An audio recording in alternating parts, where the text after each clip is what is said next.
it's all very incremental. Okay. It's all inched forward, but that's what we can talk about. Inching forward, yeah. But at the time when each of these inching forwards happen, they seem quite significant. They are just part of the journey. So let's just go back and let's talk about the central city thing, which is very symbolic as well as very iconic. Last time you were about to get it through the council. Yep. So since then, I think the vote was about to take place. That went through, not unanimously, because it was, of course, there was John Dowson and a couple of others, or one other, opposed it, but pretty strong support for that going out for advertising. And then, of course, there's a delay. The advertising has to get approved by the WAPC and then signed off by the EPA before it comes back to us. So now we're 3 months down the track and we're actually in the middle of the advertising period. So we've done a Victoria Hall Town Hall information session, which you spoke at, and probably the best event was actually the CUSP event, in which we had your 6 PhD students talking about density and sustainability. That for me was the most interesting because it was the most dialogical, in the sense that you actually had a dialogue between the community and the experts, but also showed how little opposition there was to the principle. It was especially powerful, I think, Vanessa's story, that idea that story about what it means to live in a place where you can walk to everything, and the kind of lifestyle you get out of it that you just can't get in Perth otherwise, and the opportunity we have to create lots more of that for lots more people.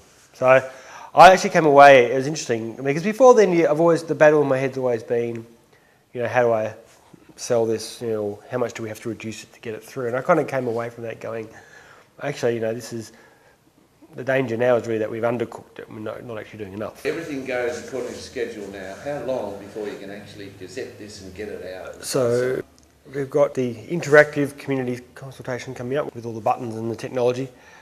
Collaborative one will happen on Monday, and then we'll come back. Close of submissions is the 7th of December, so then it'll probably come to the January meeting for signing off, and then hopefully government will be reasonably quick, and 3 months after that we'll have it gazetted.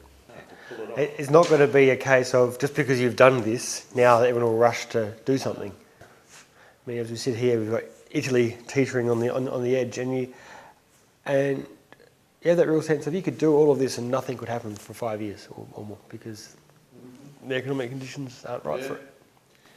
And maybe you might just need to have a little bit more flexibility in that plan, so that you could, in fact, entice some people to come, especially with government backing, to do something with a bit of style and flair and interest.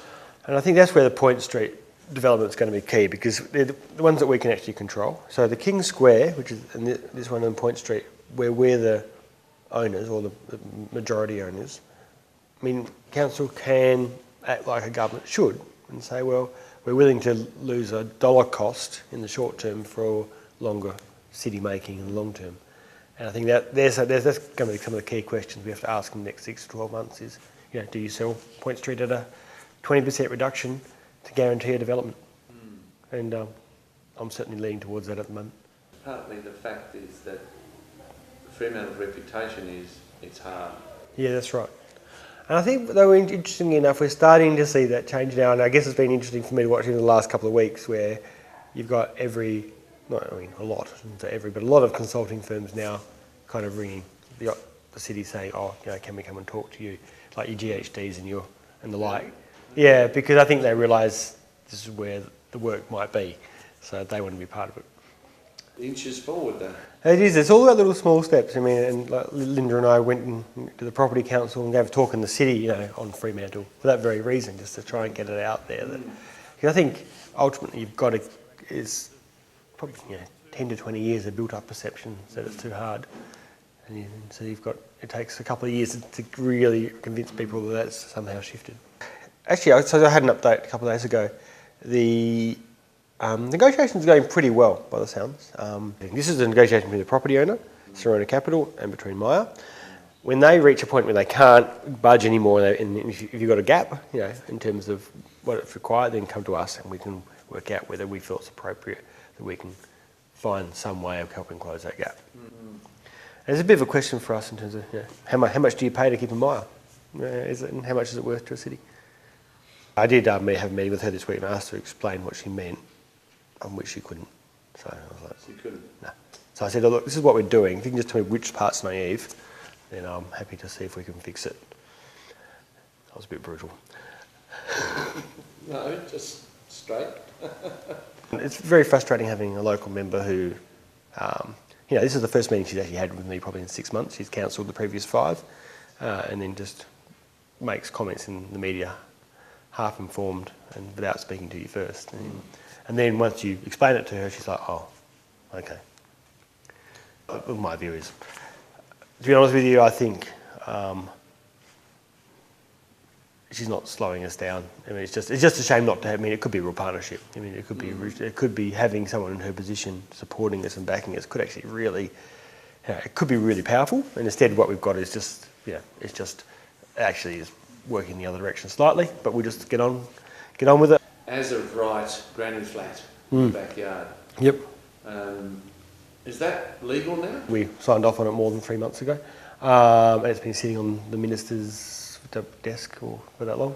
So we're told on the 20th of November it's going to be, assuming that they've got no problems with it, will be signed off. How's the wool store thing going? That's half up now, and I think they're just removing a whole bunch of graffiti at the moment as well, which is kind of making the building look pretty ugly. That's going off today, and then the rest of it should go up next week.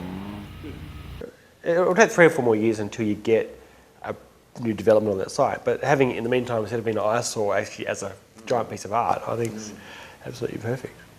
Oh, this is work. I mean, it's much better around here. I mean, I think what was a daily problem here now is probably still a problem maybe once a week or something. I still have things happen, and it's simply because people are here and you have people using it. And I mean, like yesterday, for me yesterday was great because it was really nice weather yesterday.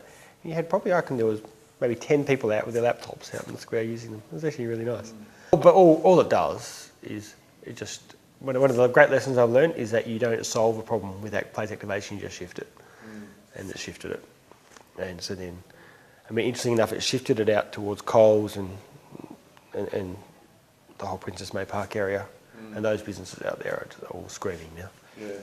So I'm confident that this place is going to keep working. But I think reality is we've got a broader problem. So we're actually going to have a community safety patrol that's really going to start to crack down on street drinking. But we've been very careful not just to have it simply as a way of trying to go hard on people who are probably already having a hard life, but also to make clear to them where the services are, where the supports are, but also say there's a expected standard of behaviour. So that's what we're going to be doing. And we're interested to see how that works. It's a 2-year trial that we funded. Yeah, it's a challenging one. I don't know the answer, but it's interesting. We did a lot of work with the shops around here and down in the city centre sites there, and there's a lot of unhappy people. Simply, that's their issue. Let me just show you something. I got this the other day. In terms of we go out there and do surveys about what makes people happy and unhappy in Fremantle.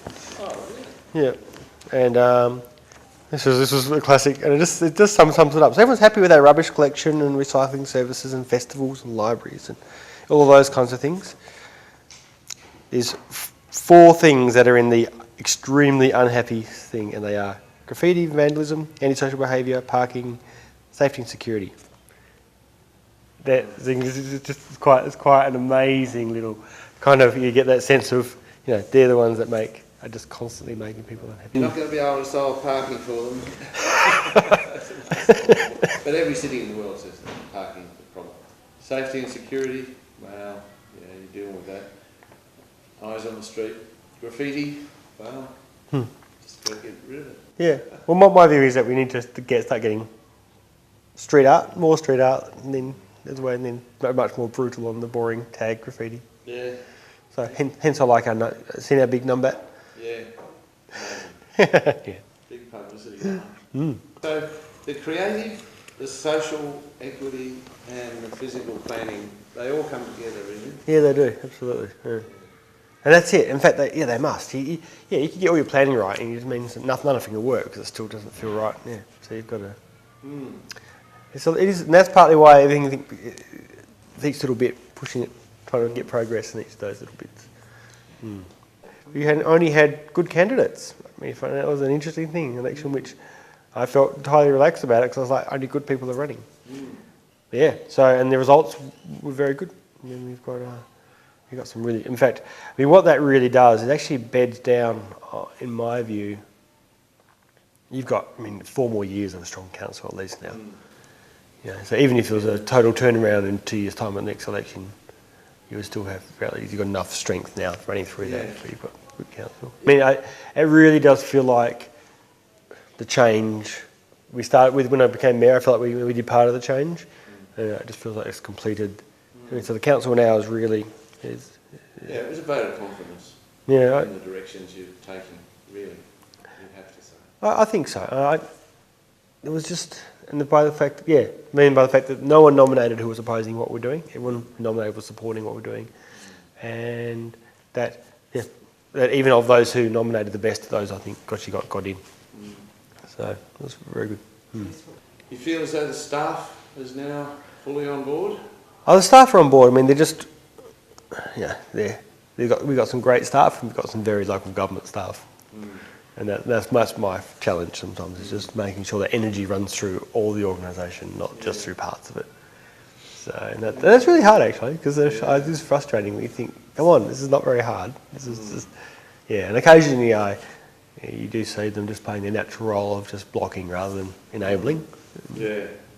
I just got some news today from his doctor, that basically, prepare for the worst. It's kind of weird because he's well at the moment and he's actually kind of been getting better because he's been coming off the chemo, and so it's hard to have that reality check occasionally, just like that.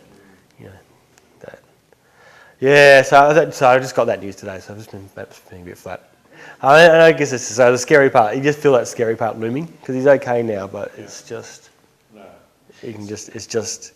it's feeling it's not far away, and it's.